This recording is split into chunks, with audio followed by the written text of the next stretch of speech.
Pampa Debates. Oferecimento GBOX Previdência e Seguro de Pessoas. A proteção certa para a sua família. Unimed Porto Alegre. Cuidar de você. Esse é o plano. Biscoito Zezé. Carinho que vem de família. Crédito Simples Banrisul. Simplesmente para ver você crescer. E Sistema Osergues Sescope RS. Cooperativismo. A grande força do Rio Grande. Estamos iniciando mais um Pampa Debates, em dia de tragédia para alguns, alegria para outros, mas a principal notícia do dia foi o infarto que teve o nosso ministro Eliseu Padilha. O senhor, como enviado especial do Pampa Debates, doutor Nestor, pode nos trazer essa notícia aí? Não, eu ouvi, como todos, pelo rádio, não é? Que ele teria sido acometido de um AVC, não é? E que a situação dele preocupava bastante. Enfim, mais detalhes eu desconheço, né? Mas ele estava onde? Não deu esse detalhe, não está na notícia. Espero que Moinhos de Vento se recupere, que vença a doença. Então já está aqui o doutor João Ricardo Tavares de Cachoeira para o Mundo, nosso vice-presidente da Associação do Ministério Público. Está no Moinhos de Vento. Foi uma notícia que eu vi que teria sido hospitalizado no Moinhos de Vento, né? Com AVC, né? Mas grave, não? A primeira notícia que saiu que o estado era grave. Depois eu ouvi, mas contrário do que você está dizendo, que vi Não, mas pode ser que depois melhorou, né? O estado de saúde era regular, tinha sido estabilizado, não sei. Foi a última notícia que eu vi, às 13 e pouco da tarde. Vamos torcer para que o nosso ministro se recupere aí, uma ilustre figura do Rio Grande, independente do que pensem dele, né? Porque ele é extremamente polêmico, discutido nas suas atividades políticas aí. E tivemos uma prisão hoje, ou mais prisões do Intercept? Não diz que... Eu li agora rapidamente uma notícia ali muito cifrada, de que teriam detido 4 suspeitos de hackearem o celular do ministro da Justiça, Sérgio Moro, e que esse hackeamento referiria a essas mensagens ao tempo da Operação Lava Jato. Não foi divulgado o nome dos suspeitos, nem de onde eles são, mas, de qualquer forma, seriam ligados teriam repassado essas informações para o Intercept. E aí? Não do ministro, então, do juiz, no caso, na época, juiz. Na época, juiz. E aí? O que tu acha que vai acontecer? Eu acho... O que vão fazer com esses fascínoras aí? O tratamento da prova ilícita, né, está aqui, até é ridículo que eu comente, porque o desembargador deve conhecer esse assunto mais do que eu, né? Mas em relação ao Sérgio Moro, não há nenhum efeito, nem quanto ao cargo que ele ocupa, ele não é mais juiz. E se a prova foi de obtenção ilícita, e ele próprio nega o conteúdo, ele diz que os conteúdos... Ele não nega, ele diz que pode ter sido alterado e tal. Ele nem tem como negar, né? Não, eu acho que tem como negar. Há como negar uma coisa óbvia. Ele não negou, depois ele começou a tangenciar. Mas nega e não nega. Bom, enfim. Mas, de qualquer forma, essa obtenção de forma ilícita, eu imagino que não vai trazer a ele, a não ser de sabores na área da política, não é? Agora, se nessa prova ilícita, no conteúdo dela, analisada, cada prova ilícita, referente a um processo específico, onde tem havido, por exemplo, obstrução de prova, onde os atos dos juízes tenham determinado um potencial prejuízo à defesa, isso pode ter consequências. Sempre é muito complicado linkar que conversa está distrita a qual processo, se nessa conversa não se citar que é o fulano de tal, que é o processo tal, que envolve a questão tal. O Moro está blindado pela sociedade, está blindado pelo presidente da República, está blindado pela estrutura de governo. Se ele dissesse, olha, eu disse tudo isso e fiz para evitar um mal maior. Mas ele não prejuízo maior para a sociedade. Não aconteceria nada com ele, nada. Não, mas ele não está blindado, ainda que eu saiba, né? Os poderes são harmônicos e independentes. Num judiciário, pelo menos do que eu conheço, que eu trabalho aqui, isso poderia gerar um enorme problema. Agora, se lá vai haver uma acomodação... Bom, aí eu não posso responder por isso, mas do ponto de vista técnico, poderia gerar problemas. Vamos no processo. ouvir o MP com o João Ricardo, depois vamos ouvir o Judiciário aqui. O João também Até é o limite um da- conhecedor, sabe o mais do limite que das eu. possibilidades Pode acrescentar. que os senhores que são Estamos falando em autoridades tese, têm né? para Não? falar. Eu acho que a prova ilícita não pode ser considerada nem para nenhum efeito, né, no processo, nos processos que foi presidido pelo juiz Sérgio Moro. Agora, eu não tenho dúvida que dor de cabeça vai ser gerada, porque é papel da defesa fazer pelo menos a tentativa. Essas alegações. Né, nas alegações de que está contaminado o processo em razão de uma eventual influência nele sobre os procuradores, eu não tenho dúvida que isso vai ser alegado agora. Mas Do vai ponto ser de vista legado, estritamente mas vai ser legado e não vai ter repercussão jurídico, nenhuma. Nenhuma, zero. Mas não ser a tentativa política, como dizer, o desgaste político, né, pelo menos a E o próprio tentativa Supremo, de causar um o desgaste próprio político. Supremo, ninguém está mais botando os olhinhos de fora. Eles voltaram depois de recesso aí absolutamente tranquilos, não querem nem aparecer.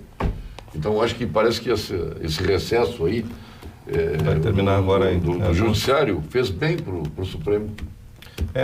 Mas eu tenho. Senão, em não vou outras dizer circunstâncias, 100% de todos certeza, mas que a defesa vai tentar no Vai, processo, claro. vai, né? Claro que vai. Desembargadora, nossa presidente TRE, apresentamos aqui. A desembargadora, que já fez uma visita para a Rede Pampa essa semana, e nos deu muito prazer, e em decorrência disso, ela que está vivendo este momento político no país, não vai viver o eleitoral, até porque de ano em ano troca o presidente TRE. Exatamente. De ano em Nós ano. temos 2 Doutora anos. Marilene Bonzanini, nossa desembargadora. Com respeito a esse assunto, até não me cabe assim tecer maiores considerações, mas realmente me parece que poderá haver para os envolvidos esse ônus político, né, esse desgaste todo. A nível de processo sempre é possível questionar e eu acho que não teria como prever qual a solução que vai se dar a isso. Vai depender muito do contexto do que for apurado. Então... Eu consigo prever. A sociedade, o Moro é aplaudido onde vai. O Moro é o namoradinho do Brasil. Então não vai acontecer nada. Na realidade... eu estou dizendo como que se ele cometesse o ato extremo de dizer que tudo aquilo é verdade, que ele gravou, que ele fez, ele seria aplaudido. Sim, mas... Mas há consenso na mesa que com o Moro... Não vai acontecer, ele Não vai vai ter nada. um desgaste.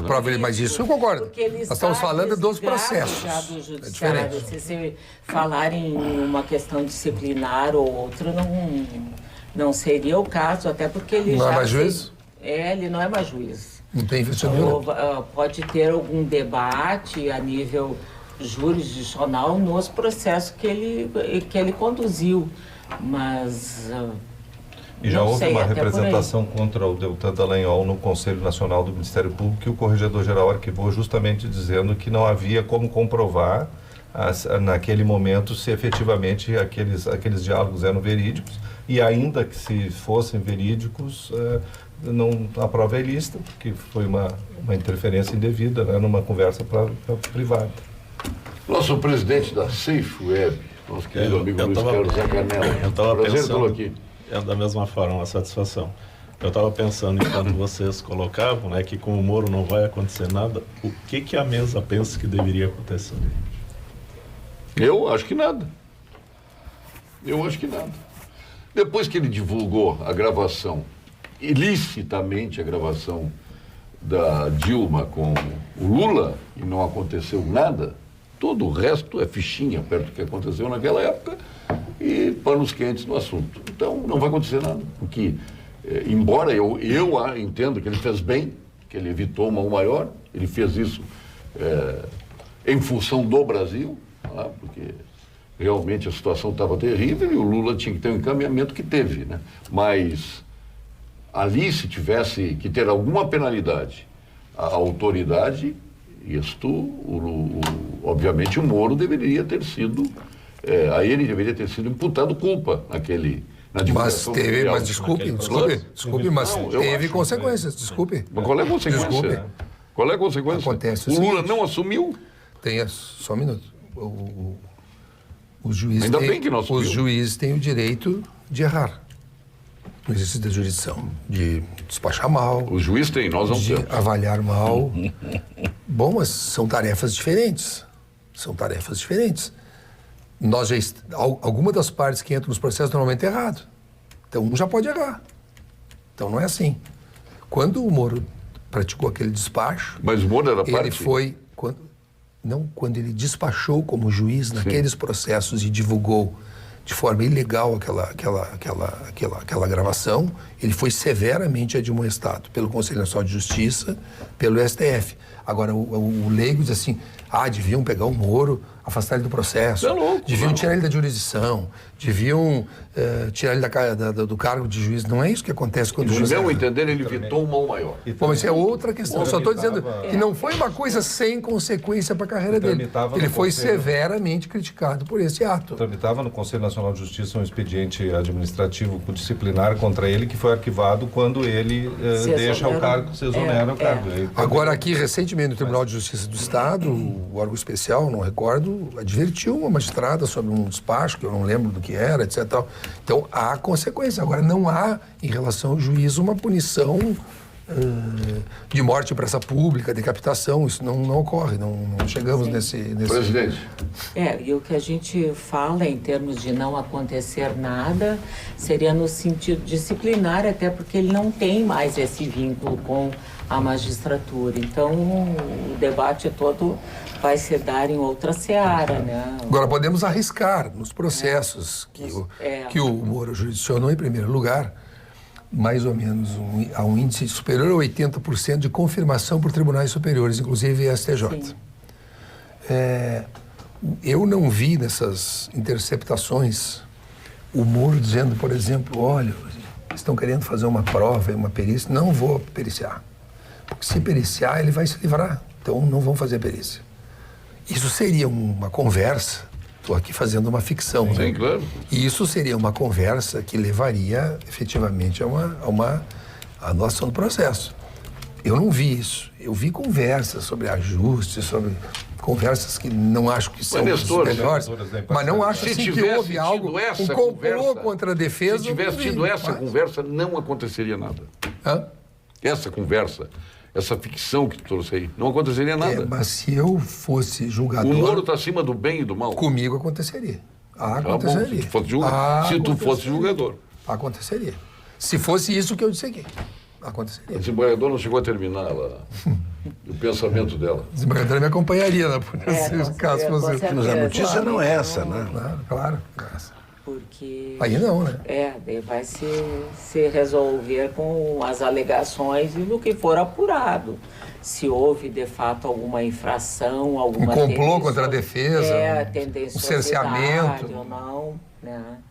Mas isso, eu diria, nos processos. Pessoalmente, praticamente, ele está blindado pela exoneração, que ele não tem mais vínculo. E por derradeiro, só para dizer, nós, advogados, estudamos e sabemos o que os juízes pensam sobre várias matérias. Há uma tendência dos juízes, é natural. Se acontecer qualquer coisa com o Moro, o povo... Sobre tal tema isso, sobre tal tema aquilo. Os julgamentos anteriores. A gente observa, olha, é simpática a tese. Não é, isso é normal. Qualquer coisa com o Moro coloca o povo nas ruas em defesa do Moro. Ele é um moradinho do Brasil, continua sendo. Bom, mas se o país está nesse estado, nós somos uma republiqueta bananeira. Mas está. Se a popularidade de uma pessoa dá a exata dimensão da sua punibilidade, acabou a democracia. Tá bom, mas então é uma esculhambação. Então isso aqui é uma anarquia. Tem que fechar o boteco. Quem? Não vai fechar o boteco. Se uma pessoa, o boteco vai continuar assim. Por exemplo, é amada e adorada. Aí ela mata, ela rouba. Não é isso. Ela aí tu tá exagerando. frauda. Mas ele é o namorado do Brasil exatamente porque ele não faz isso. Pois é.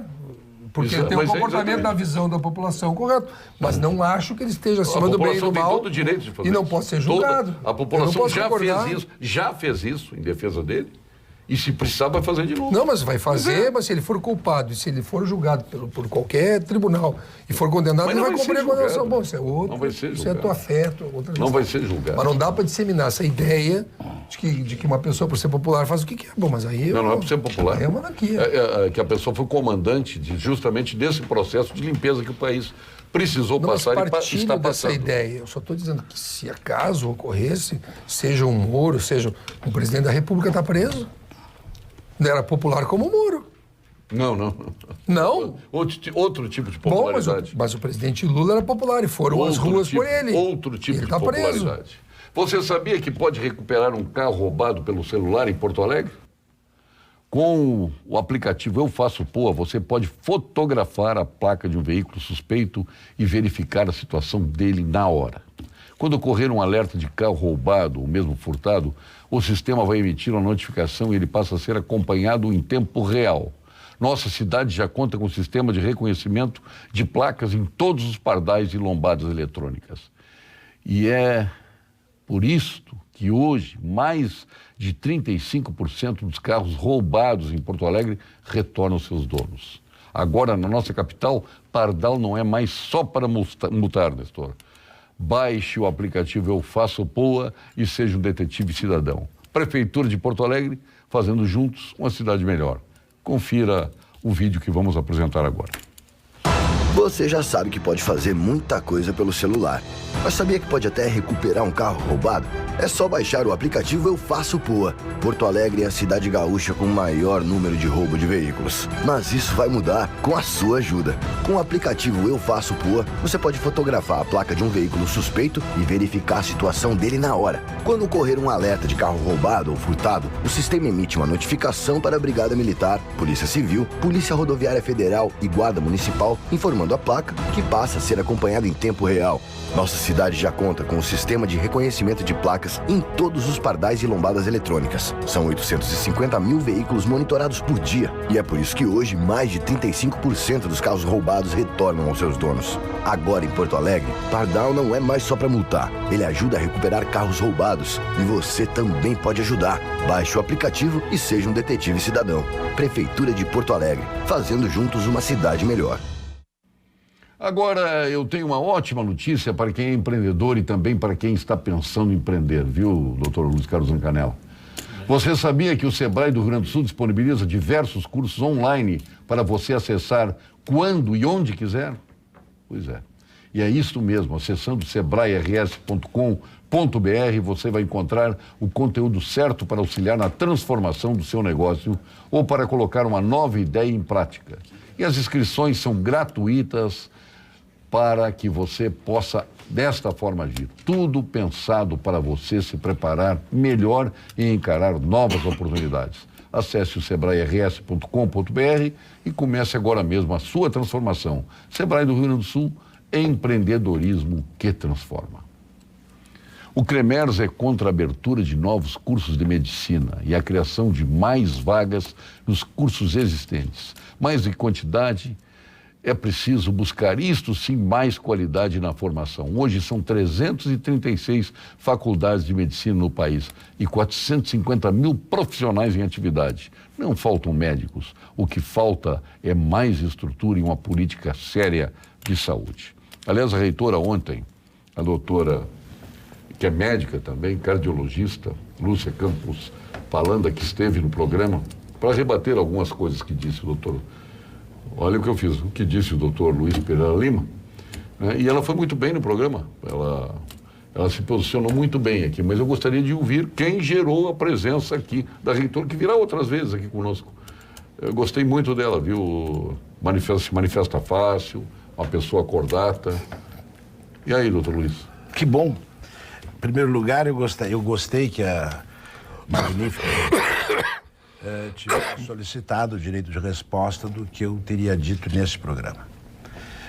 O direito de resposta é o matiz dos países democráticos e dos democratas, não dos comunistas. Esse é o primeiro item que eu gostaria de explicitar. A celeuma houve porque eu disse que nós perdemos o título de faculdade de medicina e passamos a ter curso de medicina. Mas ela não tem culpa nenhuma disso. Não. Isso eu ontem questionei ela. Isso vem lá de trás, vem lá do Fernando Henrique Cardoso. Não tem nada a ver com ela. Não, em primeiro lugar não vem... A história é o seguinte, faculdade agora chama de curso. Uma universidade que deveria ter várias faculdades, não. Uma universidade tem vários cursos e não faculdade. E se eu não cursei a faculdade, eu não cursei medicina, eu fiz a faculdade de medicina. Não. Por questão de semântica, não foi ela que criou. Há um sentido distinto entre ser faculdade e ser curso. Eu posso fazer um curso num fim de semana. Eu posso ter um curso primário. E não existe uma faculdade primária. Aliás, uma homenagem aos advogados aqui presentes, havia há muitos anos um curso de Direito no estado de São Paulo. Este curso se tornou tão importante que foi aí feita a primeira faculdade de Direito do país, que foi a Faculdade de Direito de São Paulo. A faculdade é um estágio superior de um curso. A faculdade... Essa nossa faculdade pode ser um poder inato ou adquirido. Nós podemos ter a faculdade ser um grande marceneiro. Isso é um poder inato. Agora, existe também um poder adquirido que só a faculdade nos dá. Os antibióticos, por exemplo, eles têm a faculdade de combater as infecções. Eles não têm o curso de combater as infecções. Aliás, curso... Mas não foi ela que criou isso, Tito. Tu está imputando a ela. Não. Curso. Não. No edital, a universidade deveria ser, e ela como reitora, esse é o meu entendimento, ela poderia elencar que esta universidade tem as seguintes faculdades. Pode ter, inclusive, um curso de gastronomia. Aliás, a Faculdade de Ciências Médicas, hoje, tem um curso de gastronomia. Sim, mas a gastronomia tem tudo a ver com a saúde. Mas se tu comes, inclusive, demais, claro. Se o cozinheiro é muito bom, tem o risco da obesidade. Dizem que a obesidade faz mal à saúde. Assim como dizem que comer muito pouco pode baixar os imunócitos e nós ficarmos sujeitos a infecções. Não é bem assim. Aliás, os engenheiros também têm muito a ver com a saúde. Imagina se constróis uma ponte e a ponte cai. Acaba com a saúde de todo mundo. Acaba com a saúde dos seus transeuntes. É muita forçação de barco. Não. Liquida com a saúde. Então vamos lá. Forçação de barco. Aliás, curso em português é importante que a população saiba. Também, como curso é um ato primário.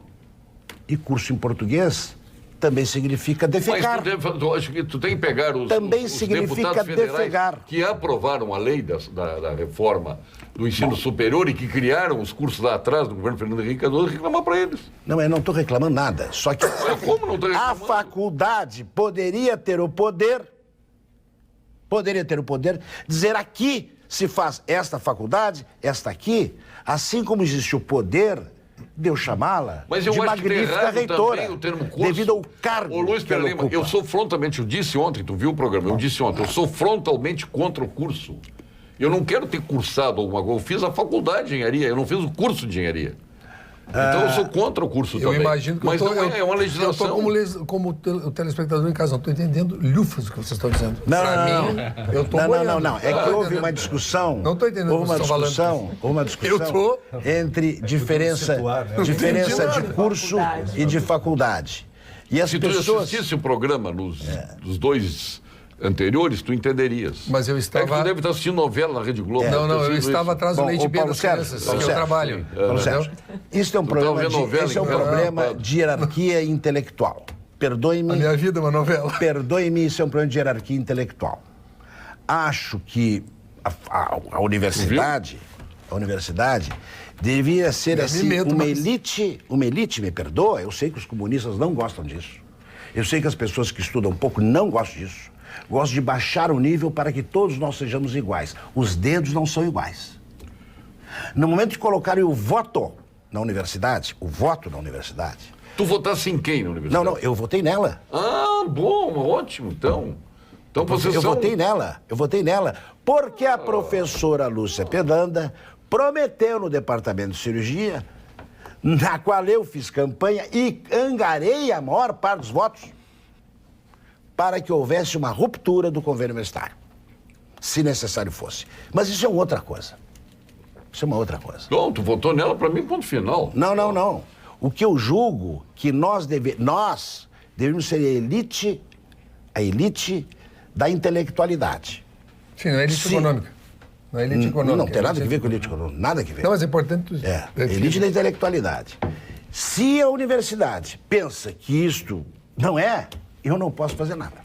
França, Itália, Chile, Argentina ou Portugal, lá vinhos do mundo importam os mais emblemáticos rótulos de cada país, para que você viva, como o Nestor Rein, o melhor do universo dos vinhos. A Vinhos do Mundo se especializou em vinhos para atender a cada um de nós. Passe em uma das lojas da Vinhos do Mundo, na Cristóvão Colombo, 1493, na Getúlio Vargas, 1135 e na Lipo César, 203.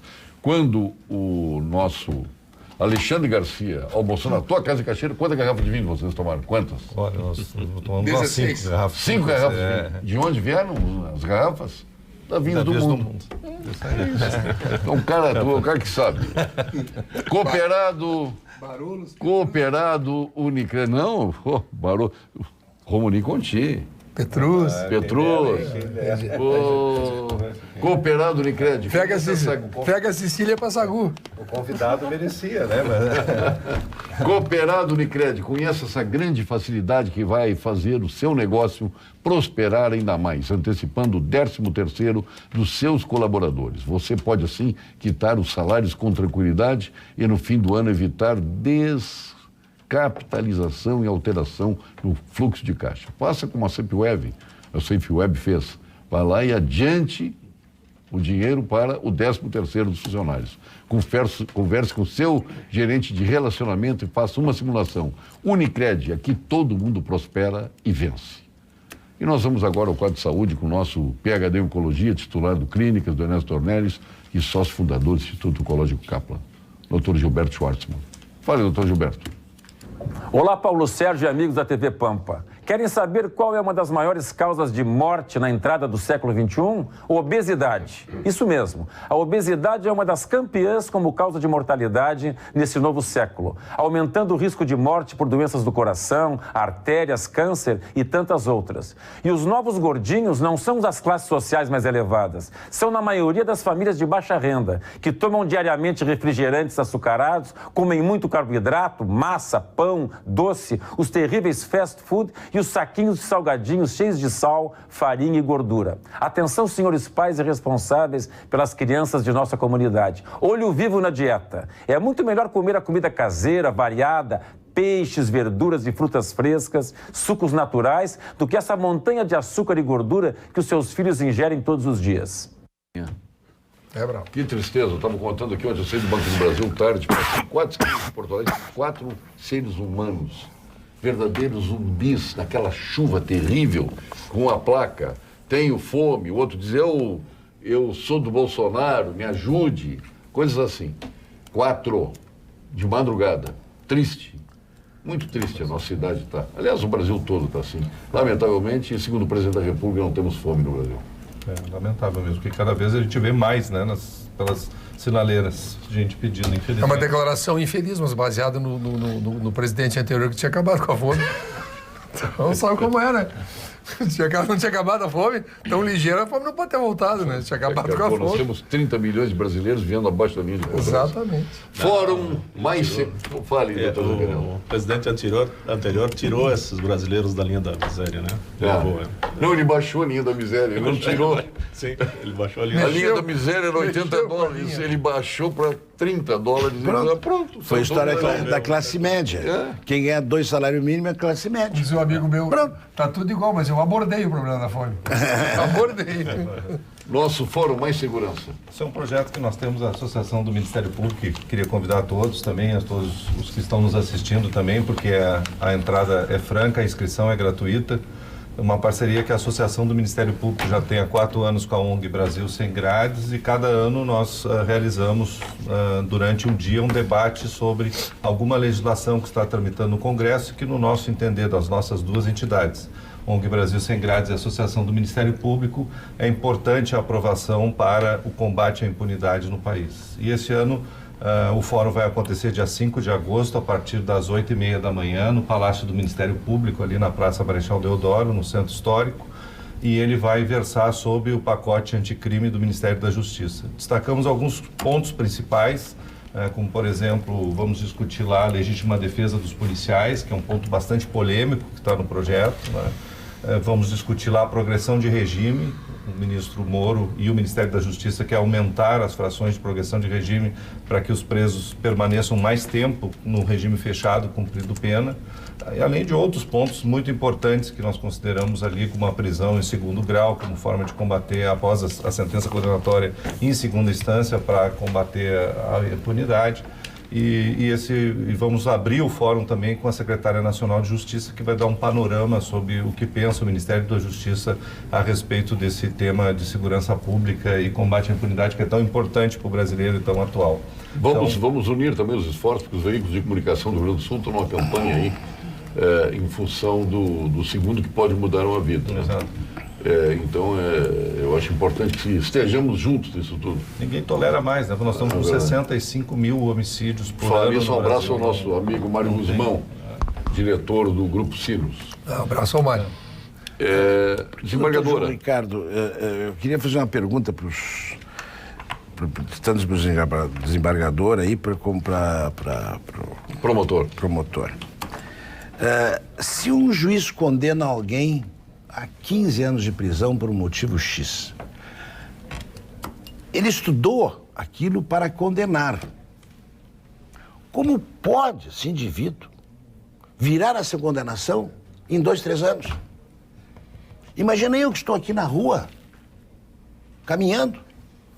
O indivíduo que me roubou foi condenado a 15 e 2 anos ele pode cometer, provavelmente vai cometer novamente delitos. E vai ser condenado e vai ficar 2 anos livre. E aí multiplica-se os crimes. Esse é um dos pontos que nós queremos debater lá. Quer dizer, eu acho que, tirando os crimes hediondos, falamos em regra geral, tá? Tirando os crimes hediondos que têm um tratamento diferenciado na legislação, via de regra, no regime fechado, só fica quem for condenado a mais de 4 anos. E para progredir de regime, ele tem que cumprir 1/6 da pena. Essa é a regra. Depois podemos entrar nos detalhes de quem é reincidente, tem um tratamento mais severo. Mas, enfim, nós consideramos, e é por isso que queremos esse debate também com a sociedade. Tem lei que assim disciplina. Não é, digamos, que ele se liberou mesmo com uma condenação. A lei, claro. A lei é clara, que ele cumprido determinado período, ele tem direito a progredir de regime. Mas, doutor, isso veio da onde? Onde? Quando fizeram do essa legislador. Lei? Do legislador. Fez o Código de Processo Penal. É lei. É igual nos teus cursos. Congresso, Câmara de Deputados. Tem nada a ver com o juiz. Se tu perguntasse para mim, sei pouco. Não, mas isso aí... Não tem nada a ver com o juiz. Tem que cumprir o que foi definido. E aí nós entramos em outra questão também, que seria de política criminal, a situação dos nossos presídios, né? Eu estou até aqui discutindo uma coisa que atualmente não é da minha área, eu estou há muito tempo afastado da área criminal, trabalho em direito público e agora no eleitoral, mas me parece que toda essa alteração que teve, esses regimes de progressão de penas, eles tiveram um exemplo de outros estados estrangeiros e também a condição do sistema prisional. Olha aqui o que está dizendo aqui o nosso telespectador, o Geraldo. Essa história do Moro será resolvida. Aliás, essa história do Moro já está resolvida. Quando um juiz erra, Nestor Rain, ele está dizendo aqui, é aposentado, não é punido. Não, isso é uma afirmação, eu respeito muito o telespectador, do paroxismo, chamado argumento ad terrorem. Então é assim, o argumento é não, o juiz se aposenta. O juiz se aposenta em casos extremos, em alguma situação. Isso não é uma pomada minâncora, em todos os casos acontece. Os juízes são punidos, são afastados da jurisdição, sofrem punições. Não é que a sociedade gostaria de punir mais, punir menos, tem Conselho Nacional de Justiça, tem controle efetivo através do Conselho Nacional, onde tem advogados, etc. Isso é outra questão, mas não é isso aí. Ele tá indo assim, mata, não é assim que acontece. Na minha na minha visão, não tenho o dever de defender, não estou só dizendo que não, esse argumento aí não é o ideal, porque nem sempre o juiz se aposenta. Os juízes sofrem penalidades, atrasam sua carreira porque cometem determinados erros ou responsabilidades. Acontece, no grupamento humano acontece. Suspenso sem salário. Exatamente, não necessariamente é assim. Do que eu saiba também, nem estou me metendo no sapateiro indo além das chinelas. O cadastramento eleitoral, vereador, o cadastramento biométrico, qual é o percentual que tem o Rio Grande do Sul e comparando com o resto do país, como está o nosso estado? Olha, nós estamos atualmente com cerca de 430 municípios já completada a revisão e o cadastramento biométrico. Mas isso é ótimo. Mas nós temos 45 ainda em andamento nesse período, com prazos que se chama o processo de revisão do eleitorado, que se associa à biometria. Mas nós temos 21 ainda a cumprir, entre eles Porto Alegre.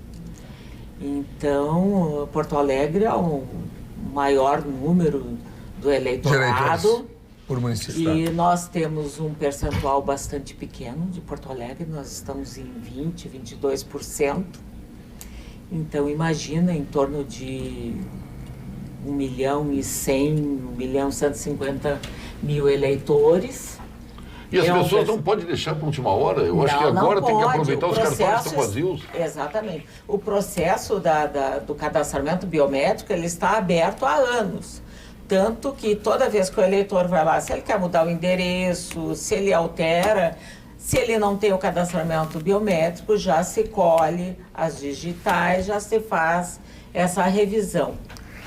Porto Alegre vai... As pessoas que se mudaram já pode, como nós somos lá para a Zona Sul. Isso. Com certeza. Já para lá alterar e mudar para a sessão eleitoral. Faz biométrico. Exatamente.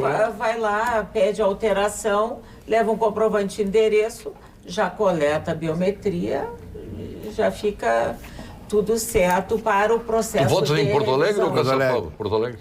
O eleitorado de Porto Alegre. E eu tenho que fazer também esse negócio? Claro. 10% do eleitorado Facilita. do Sul ou menos. E melhor, demora Esses 30 40 porque vai depois facilitar, representando quanto o desse biométrico é bom. percentual do eleitorado? E onde é que faz Em isso? Cachoeira, Não, atenção. faz lá na Constituição Eleitoral. Vocês não prestar atenção. Nós temos vários municípios grandes, até da fronteira, mas eu acredito que vai dar uns 30%, 30 e poucos. E nós estamos até lançando uma campanha, vamos começar até, como o Paulo Sérgio falou, na quinta-feira o primeiro município que iremos visitar é Cachoeira, e na sexta-feira... Parabéns pela escolha. Em homenagem ao Paulo Sérgio. Homenagem a nós. Exatamente. Na sexta-feira estaremos em Lajeado com uma campanha chamada Eleições 2020. Aliás, transmito um abraço lá para o juiz Johnson, grande figura. Participante aqui do Papa Debates, olha, é uma pessoa que eu tenho admiração. Líder comunitário, fez presídios lá, é uma pessoa hospital, ele tem feito um trabalho magnífico na Lajeado. Sim, eu conheço o trabalho dele, até estive visitando o presídio. E, então, falando dessa campanha Eleições 2020, a Justiça Eleitoral na trilha da cidadania. E com 3 pilares.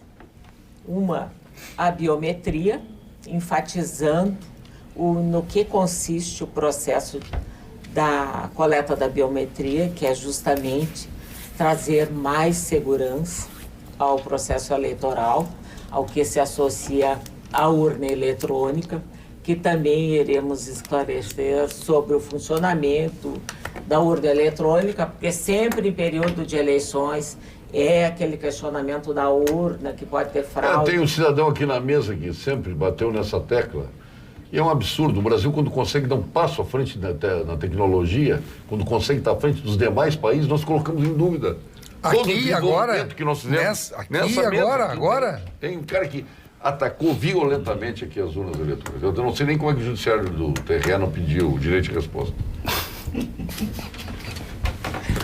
Nós tivemos, eu sei que mas ano é um passado lambanceiro. até houve a participação. Não, ele está fazendo uma acusação, o desembargador está fazendo uma acusação indireta a mim. Direto. Direta a mim, porque eu não posso achar crível que o povo brasileiro tenha votado na senhora Dilma Rousseff. Só por isso. Então pouca o problema da urna É eletrônica, culpa é a urna. para mim, sabe, emergiu Culpado é urna. por ser incrível que isso possa ter acontecido. Foi só isso, Paulo Sérgio. Tu estás Daí idêntico. porque eu duvidei. Tem um amigo nosso que veio aqui que acha incrível que o povo brasileiro tenha votado no Bolsonaro. Bom, E aí? o que tu quer que eu E faça? aí, pois vai ser o mesmo pra ti. Então, A hoje eletrônica é extremamente confiável e isso quer se trazer ao debate, ao esclarecimento, para que não pare dúvida sobre isso. A urna eletrônica agora E prejudicou. na Venezuela, como é que é? Prejudicou extremamente o jornalismo. Eu passava. Mas ela não tem urna. Cheguei uma vez a ficar 17 horas no ar. Cobrindo Na a TV, eleição. cobrindo, lembra disso, né? Cobrindo a eleição. Era romântico aquilo. Menos trabalho. O voto a voto, o voto a voto.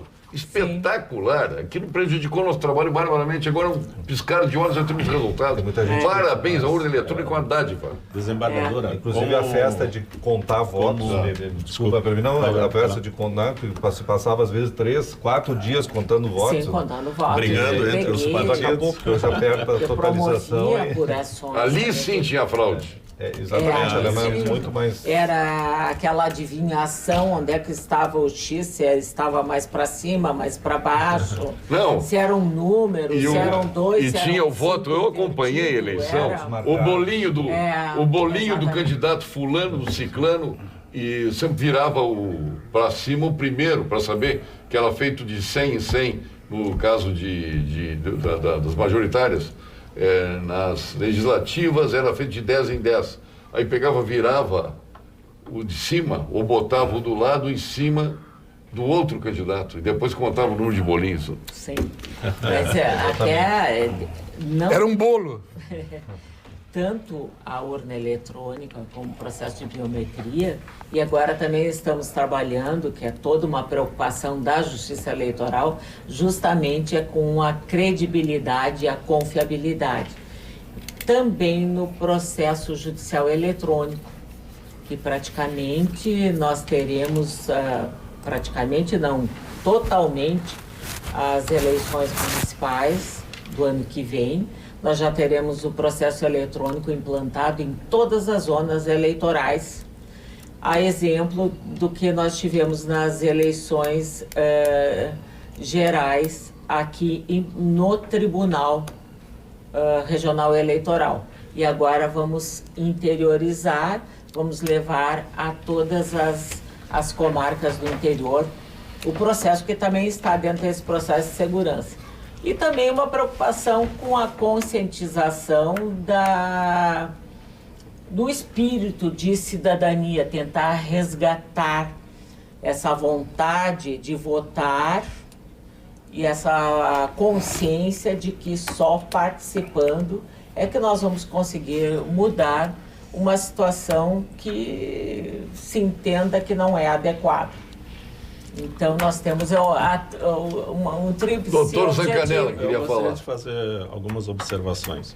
Essa questão da credibilidade da urna, você tem na tecnologia, você tem uma tecnologia recente dos finais dos anos 80 que deu a possibilidade de a internet existir, senão ela não existiria se não houvesse essa tecnologia que está no certificado digital.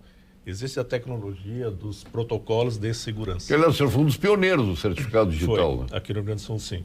Mas é um processo muito simples para o Tribunal Superior Eleitoral abrir o protocolo de segurança das urnas. Eles abrem o experimento da urna, do sistema.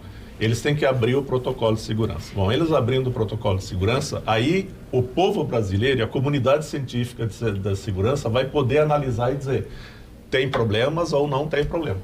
Mas é aberto. Não é aberto o protocolo, é aberto a várias... operacionalização do sistema. Aí é que tá. É aberto para você usar, testar, ver, bota voto. Mas o que está por trás, dentro do protocolo de segurança, não é aberto. Mas agora, quando nós fizemos até um processo de auditoria das urnas, algumas que foram impugnadas, porque tinha aquela história que não registrava o 17, computava, nós fizemos esse processo aqui e se abriu, e no próprio site do TSE são fitas enormes de códigos alfanuméricos de todos. Mas aí é que está, desembargadora. O código, ele não mostra o mecanismo de segurança que está implantado. Mas queres que entrem os hackers aí? Não quero. Eu quero que eles abram. Isso é público. O protocolo de segurança é público e é aberto. E você pode analisar e dizer, esse sistema é seguro ou não é seguro. É pelo protocolo que você vê. É pela beleza da casa que você vê o trabalho do arquiteto. É a mesma coisa. Se foi um engenheiro que fez, olha, não tem trabalho de arquiteto aqui, não tem trabalho de arquiteto. Eu trabalho de segurança. Eu também sou engenheiro. Eu também sou engenheiro, Paulo Sérgio. Inclusive com divulgação de códigos-fontes, e não se conseguiu invadir. Não, a grande grita da comunidade. Estou falando do homem de tecnologia, que trabalha com certificação digital. A comunidade trabalha com tecnologia. Mas eu sei é a que... não abertura do protocolo de segurança. É isso que eles não mostram. Bom, essa é a grande grita. A outra questão que eles quem não mostram? O TSE, Tribunal Superior. Quer dizer, onde está inserida a nossa... Isso aí é regional. É regional. Mas a urna eletrônica é nacional. Isso é uma denúncia? Não, isso é um alerta. Um alerta. Ou seja, por que tem gritarias, por que tem desconfiança? Porque não está claro, não está aberto. O senhor está dando razão, Luiz Pereira Lima. Não está transparente. Agora ele vai inflar. E outra questão que eu queria... Toma o lugar do programa ali. Desembargadora. Eu acho que até seria interessante. Nós temos o pessoal que trabalha da área técnica, que até teria condições de debater melhor esse assunto, né? Porque realmente tem a outra questão que eu não... é a seguinte, ó.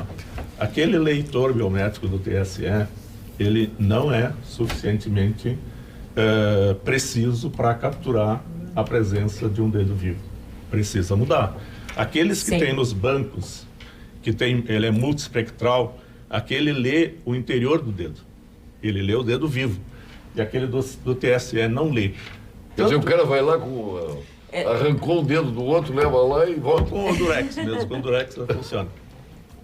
Olha aí, olha ali, ele olha para mim e faz assim. É que nós temos urnas de 10 anos.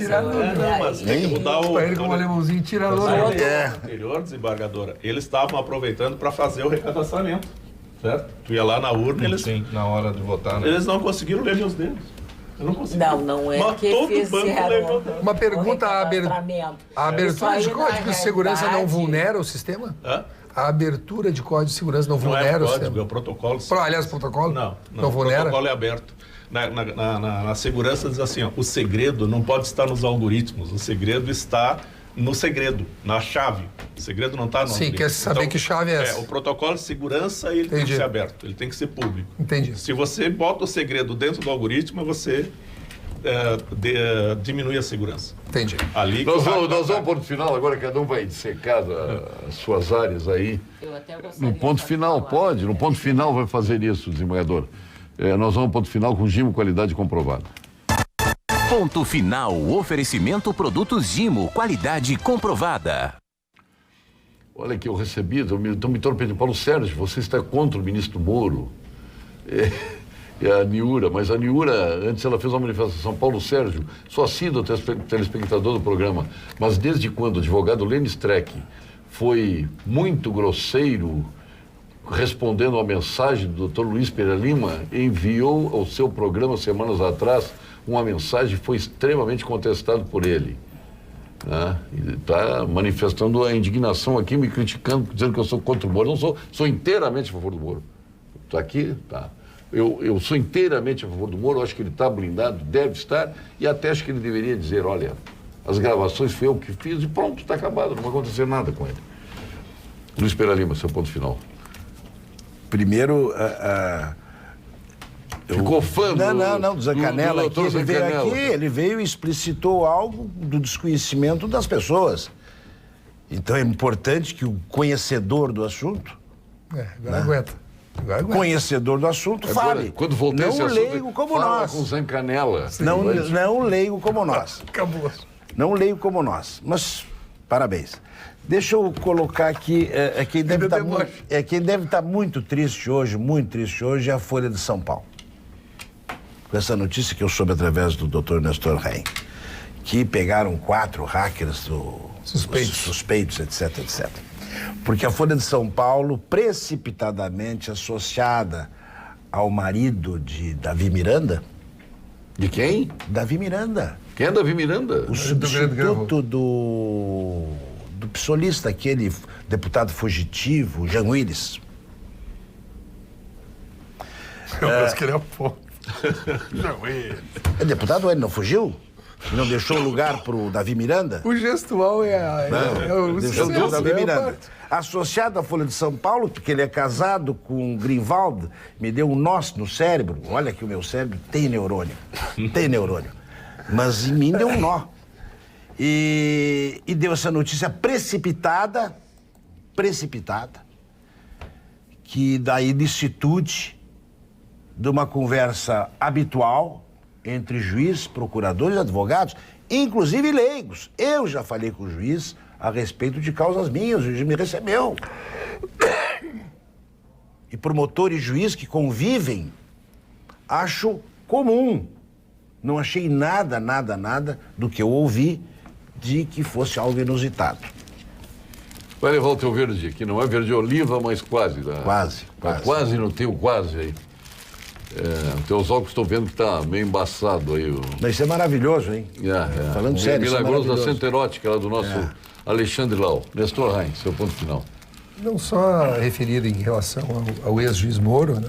Eu tenho dúvida se ele deveria ter aceitado esse cargo que hoje o atormenta e o acicata, porque ele foi bloqueado nas suas iniciativas, não é, em relação ao parlamento. Agora, o trabalho que ele conduziu foi vital para o Brasil. Não imaginavam os brasileiros que um dia veriam pessoas de tantos partidos políticos diferentes pagando, cumprindo pena por empresários, em meu juízo, os grandes caciques das empreiteiras. Das empreiteiras brasileiras. Então, acho que isso foi uma coisa que reafirmou a fé do brasileiro. Olha o príncipe na cadeia. Exatamente. Então, acho que ele reafirmou essa fé de que não há impunidade no Brasil, etc. A crítica a atos são pontuais para mim, não comprometem totalmente ou nem parcialmente o trabalho que ele fez pelo respaldo que teve dos tribunais superiores. Acho que o grande drama do Brasil hoje é a atuação do Supremo Tribunal Federal. Completamente esfalcelado. O Supremo Tribunal Federal hoje são 11 ilhas que vão dos seus carros em elevadores privados. São 11 Supremos. Gabinete, são 11 Supremos. O Supremo Tribunal Federal, eu tenho a sensação, ele é muito mal visto pela população. Os movimentos que o tribunal tem feito através de vários de seus pares são muito ruins para a imagem do judiciário brasileiro, em meu juízo. A microfibra remove Respeito todas as impurezas das lentes e possui ótima absorção. Aqui, ó. Passa na Centerótica lá. Aliás, tá as impurezas é bom, hein? Eu sinto que tá precisando de um óculos. Que se removam as impurezas. Eu quero vice-presidente da Associação do Ministério Público, nosso promotor cachoeirense, João Ricardo. Bom, eu queria te agradecer pelo espaço que nós dá a Associação do Ministério Público, pelo convite que me fizeste, e queria convidar todos, mais uma vez, para estarem conosco lá no Palácio do Ministério Público, dia 5 de agosto, uma segunda-feira, onde nós vamos estar discutindo temas muito importantes para a segurança pública e para o combate à impunidade, né? O fórum começa às 8h30 da manhã e se estende até às 5 da tarde. Vamos ter uma palestra só de manhã, porque tem uma solenidade de abertura com a Secretária Nacional de Justiça, que é uma gaúcha, né, que aposentou-se do Ministério Público Federal para trabalhar no Ministério da Justiça e dar essa contribuição para o país, de uma técnica de alta qualidade. Como é o nome dela? É Maria Hilda Marciá. Maria Hilda Marciá, sim. Ela está em Brasília? Sim, ela está em Brasília. É secretária nacional da Justiça. Ela vai fazer a abertura do fórum. A conferência dela é só o que nós temos de programação pela parte da manhã, até para quem convidou depois... foi o ministro Moro. Sim, e ela aposentou-se do MP Federal pelo convite que ele fez, porque não poderia exercer outra função enquanto estivesse em atividade.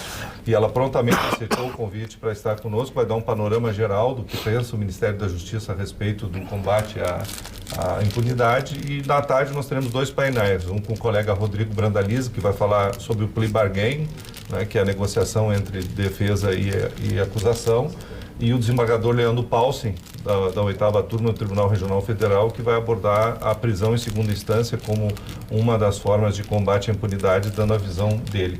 Nós queremos um debate lá, né? Nós estamos...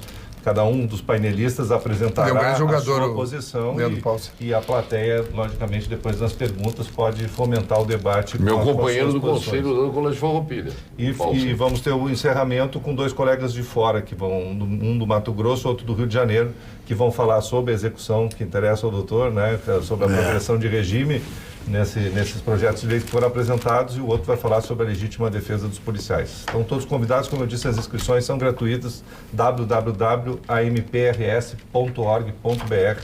É só entrar lá e fazer a inscrição. Pode repetir. www.amprs.org.br para inscrição gratuita. Aqui está o seu... vai ser muito útil. Muito obrigado. Olha, óculos espetacular. Maravilhoso. Muito obrigado. Este é o nosso procurador, vice-presidente administrativo da Associação do Ministério Público, João Ricardo Santos Tavares. Doutor Luiz Carlos Angelino. Obrigado, Paulo César, pela oportunidade. É uma satisfação estar presente nessa mesa junto com ilustres mentes aqui privilegiadas. Falando na questão de segurança, a gente, como é vindo da área de outra forma de segurança da informação, e nós temos para o ano que vem a implementação da Lei Geral de Proteção de Dados, para setembro do ano que vem, que vai ter um impacto muito profundo em todos os órgãos, as entidades públicas, as empresas privadas, né, com consequências muito grandes, consequências financeiras e operacionais para empresas que não cumprem a Lei Geral de Processamento de Dados. Inclusive para as empresas que fazem exportação ou relações internacionais, se não tiver cumprindo a Lei Geral de Proteção de Dados no Brasil, não vai conseguir levar serviços para o mercado europeu, o mercado norte-americano, vai ter dificuldades. Então, a questão da Lei Geral de Proteção de Dados é uma coisa importante, está voltada exatamente à segurança da informação, já está bem definida, bem detalhada, e o Brasil tem que começar a dar atenção para isso. Já resolveu o problema da câmera lá? Eu sou muito feio, queimei 3 câmeras, fui lá fazer minha certificação digital, foi incrível. Fui queimando uma atrás da outra. Não funciona. Já está resolvido, não? Resolvido. Agora está fotografando os feios também. Sem cadela está aqui. Muito obrigado, agradeço. Então, Leandro, desembargadora Marilene Bonzanini é uma pessoa que tem toda a nossa admiração pela sua atuação no tribunal e agora no TRE. E eu acho que o TRE exerce um fascínio, né? Quantos desembargadores lutam para estar lá, né? E a senhora está numa posição que realmente muitos gostariam de estar. Eu me lembro do Caníbal aí, lá nos idos tempos, quando tirou de circulação o Correio do Povo e a 0 hora, né? Deu uma celeuma bárbara naquela eleição do Antônio Brito. E o Caníbal é um grato e querido amigo. E ali eu era presidente da GERT, nós fizemos vários convênios, encontros e fóruns com o tribunal e nunca mais tivemos uma rádio multada, nunca mais tivemos um jornal apreendido pela prevenção. A espécie de vacina que nós fizemos para fugir dos erros que se cometia nos organismos de imprensa. E até hoje... Parabéns.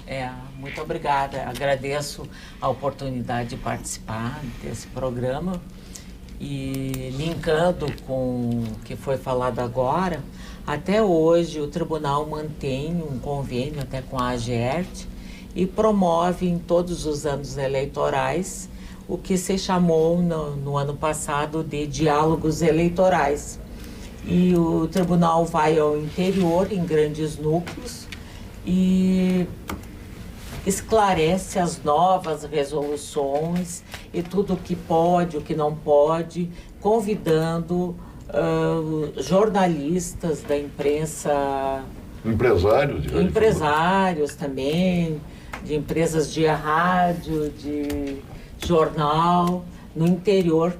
E acredito que ano que vem até vai se continuar esse projeto, porque até as eleições municipais muito exigem que se preste esse esclarecimento e que se dê mais segurança aos órgãos de imprensa, que são os grandes parceiros, eu digo, da democracia, porque nós trabalhamos, precisamos da informação e de uma informação qualificada, correta. Eu gostaria também de falar alguma coisa a respeito do que foi falado sobre a biometria e da última eleição. O que nós tivemos foi uma experiência de transposição dos dados do Detran, do Instituto Geral de Perícias e tal, para validar e até adiantar esse processo de biometria que todos deverão se submeter. Eu cheguei lá, me surpreendi, o senhor tem que colocar o dedo, mas não fiz o cadastramento biométrico. Não tem problema, eu botei o dedo de primeira. Agora, o que é importante que se verifique que poderá não ser suficiente essa transposição que ainda pende de uma homologação do TSE. É uma barbada, agora vai no shopping aqui, no shopping Praia de Belas, do lado do passaporte ali da Polícia Federal, e faz ali no TRE, tá ali. Sim. Faz ali uma barbada. Mas podemos verificar quem teve... Vou te levar lá. Essa importação dos dados, que confira no site do TRE, coloque ali seus dados e veja se tem que comparecer a um cartório e fazer a biometria, ou até baixar o e-título. Se aparecer a fotografia do título, quer dizer que está tudo ok. Se não aparecer a fotografia, daí está aqui o seu lencinho milagroso, desembargadora. Aniversaria hoje. Obrigada. O seu colega desembargador Amir José Finocchiaro Sarti. Grande abraço. O Álvaro Boésio, a Marília Lessa, o Renato Borghetti, o Borghettinho, aniversário. Grande Renato. O José Alcides Munhoz, o nosso querido companheiro do Bradesco. A Daniela Machado, hija de Milton Machado. E que Terezinha legal, Machado. Mesmo, a Daniela aí. Ótimo, Dani. Parabéns, Dani, aí. Sejas muito feliz. O Odilon Ramos, também de aniversário. O Eduardo Leães está de aniversário, viu? Nosso colega aí, jornalista. O Odilon Ramos já telefonou para ele? A Zildinha Campos, não é Cidinha Campos. Cidinha não. Cidinha está no Rio lá, realizando na Câmara de Vereadores. O César Codorniz, de aniversário. Ayrton Goldberg, teu colega de turma. Entre tantos aniversariantes. Tem um amigo que é Francisco Codorniz, manda um abraço para ele. O professor Aroski, que está nos ouvindo também. Também está sempre assistindo. Um abração grande para ele. Ô, Luiz Pereira Lima, seu ponto final. Sua continência, perdão, ponto final já fizesse. Ao ministro Moro. Ministro Moro, tá. Doutor... Vou pensar. Estou pensando. Está pensando? Tenho vários candidatos. Em homenagem ao desembargador, a Justiça Eleitoral, que eu acho que dá um grande exemplo para o país de celeridade e de modernidade. Doutor Luiz Carlos Zancanella, O Moro também. Sua continência. Para o Moro também? Para o Moro também. A desembargadora. Ao cidadão, ao eleitor, que eu acho que é o grande responsável por essa renovação toda e pelo aperfeiçoamento da democracia. Vou na continência para a instituição, para a Justiça Eleitoral, que ela tem provado ao longo da sua história, ao longo do tempo, um aperfeiçoamento e um atendimento de demandas. A sociedade sofre transformações muito rápidas e a Justiça Eleitoral atendeu muito bem a essa demanda, atendeu com transparência, com seriedade, e o povo confia na Justiça Eleitoral. E a minha continência vai para as urnas eletrônicas. Esse avanço tecnológico, o Brasil sempre anda atrasado. Pela primeira vez, o Brasil consegue largar na frente de qualquer outra nação. Usou o golpe. Então, a minha continência vai para as urnas eletrônicas. Essa associação aqui. A inventou, a quem criou, que é fantástico. Os venezuelanos, hein? Quem? Os venezuelanos, não foram? Isso é na tua cabeça. Nem? Isso é na tua cabeça. É o que tu quer. Os teus neurônios estão... Um país do tamanho do nosso, continental, uma eleição para presidente da República, por exemplo, em poucas horas se ter o resultado de todo o país. Não, isso é fantástico. É fantástico. Não, mas tirando esse problema, realmente... Estamos encerrando o Pampa Debates, vem aí o Jornal da Pampa. Eu ia dizer que o Luiz Pereira Lima, não nada nele é vermelho, mas ele é colorado, tem globos vermelhos, então ele tem muita coisa vermelha. Vai estar em Montevidéu. Meia-noite. Olha, o Vera Armando, cônsul internacional lá, fazendo festa. Muito obrigado. A presença dos senhores, da senhora. E nós retornaremos amanhã com mais um Pampa Debates. Até lá.